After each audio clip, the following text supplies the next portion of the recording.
A ver, vamos a entrarle a un tema de urgencias que es clave para el ENARM, la quemadura de esófago por cáusticos. Esta es una de esas situaciones críticas donde cada segundo y cada decisión cuentan. Y para que no haya pierde y todo sea de altísimo rendimiento para el examen, nos vamos a basar exclusivamente en la Guía de Práctica Clínica Oficial, la IM 659-13. Muy bien, aquí está nuestro plan de ataque. Vamos a seguir esta ruta paso a pasito, para que el conocimiento se quede bien anclado. Desde lo más básico hasta esas perlas que son las que dan los puntos buenos en el examen. Así que sin más, empecemos. Venga, punto número 1. Para poder tratar algo, primero hay que entenderlo. ¿Qué es exactamente un agente cáustico? Y sobre todo, ¿quiénes son los que más riesgo tienen de sufrirlo? Ok, la definición es súper directa. Un cáustico es algo que quema al contacto. Punto. Pero aquí viene lo verdaderamente importante, lo que define todo lo demás, el pH. Estamos hablando de dos extremos, los ácidos, con un pH súper bajo, de 0 a 3, y los álcalis o bases con un pH altísimo, de 11 a 14. Grábense esto porque la diferencia entre ácido y álcali es literalmente la clave de todo este tema. Ahora, fíjense en esto, porque nos muestra dos mundos completamente distintos. El 80% de los casos, la gran mayoría, son accidentales. Hay que pensar en el típico escenario del niño que encuentra una botella de cloro o en una persona en estado de ebriedad. El otro 20%, sin embargo, es una historia mucho más oscura. Son ingestas voluntarias, usualmente en adultos con intentos suicidas. Y aquí el contexto cambia por completo, y las lesiones, por lo general, son mucho más severas. Ahora sí, vamos a lo bueno, al corazón del tema, la fisiopatología.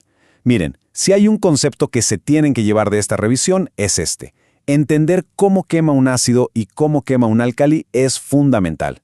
De aquí sale todo, el tipo de lesión, la gravedad y, por supuesto, el tratamiento.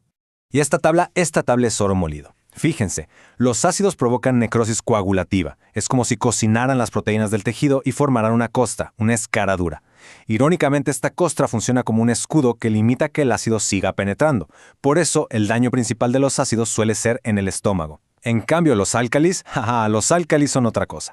Causan necrosis por licuefacción. Es como si derritieran el tejido. Convierten la grasa de las células en jabón, un proceso llamado saponificación, y así se van abriendo paso más y más profundo. Por eso son tan devastadores para el esófago. Ok, ya quedó claro que la diferencia entre ácido y álcali es crucial, pero ojo, no es lo único que importa. La gravedad final de la quemadura depende de toda una combinación de factores.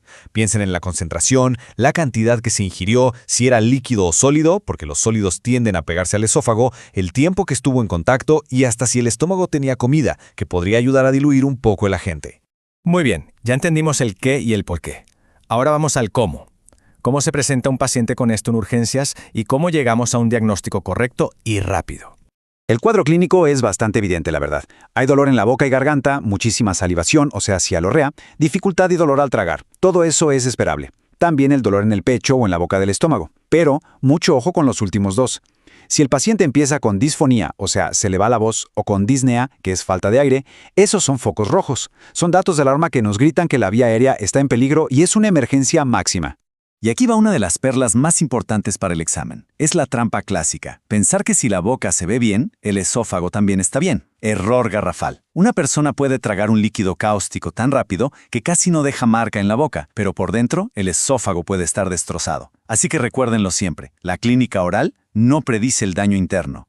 El abordaje tiene que ser sistemático, con orden. Primero, la historia clínica. Hay que ser detectives y preguntar qué, cuánto y cuándo. Segundo, el examen físico, buscando intencionadamente esos datos de alarma que ya mencionamos. Si hay la más mínima sospecha de perforación, se piden radiografías de tórax y abdomen. Y finalmente, el paso definitivo, la prueba reina, la endoscopía, nuestro estándar de oro. Pero cuidado, el estándar de oro tiene sus reglas, y la más importante es el tiempo. Hacer una endoscopía antes de las 6 horas no sirve de mucho. La lesión todavía no se ha desarrollado por completo. La ventana ideal, la que se tienen que aprender, es entre las 6 y las 48 horas. Y después de las 48 horas, absolutamente contraindicado. El tejido está tan frágil, tan débil, que el riesgo de perforarlo con el endoscopio es altísimo. Este rango de tiempo es pregunta de examen sí o sí. Bueno, una vez que ya estamos adentro con la cámara del endoscopio, necesitamos hablar el mismo idioma para describir lo que vemos. Y más importante aún, para saber qué le depara el futuro al paciente. Esa herramienta se llama clasificación de Sargar. Aquí la tenemos. Los grados 0 y 1 son leves, sin riesgo de estenosis. El 2A todavía de buen pronóstico. Pero el punto de quiebre, el que lo cambia todo, es el grado 2B. Cuando ya hay úlceras profundas o que le dan toda la vuelta al esófago, ¡pum! El riesgo de que eso cicatrice mal y se cierre, eso es la estenosis, se dispara a cerca de un 75%. Los grados 3, ya con necrosis, son el peor escenario. El punto clave a recordar es esa diferencia abismal entre un 2A y un 2B. Bien, pasemos a la acción. Ya diagnosticamos y clasificamos. Ahora, la pregunta del millón. ¿Qué hacemos? Y casi más importante, ¿qué no hacemos en la sala de urgencias? Y claro, ¿qué complicaciones hay que anticipar? Esto es fundamental y hay que tenerlo tatuado. Hay 3 cosas que están absolutamente prohibidas. Primero, nunca inducir el vómito. Sería como volver a pasar el cáustico por el esófago, una segunda quemadura de gratis. Segundo, no administrar agentes neutralizantes. La reacción de un ácido con una base libera calor, es exotérmica, y lo único que se logra es añadir una quemadura térmica a la quemadura química. Y tercero, no colocar una sonda nasogástrica a ciegas. El riesgo de perforar un esófago que está prácticamente deshaciéndose es altísimo. Entonces, ¿qué sí hacemos? Pues lo de siempre en reanimación. El ABCDE. Lo primerito es la A, asegurar la vía aérea.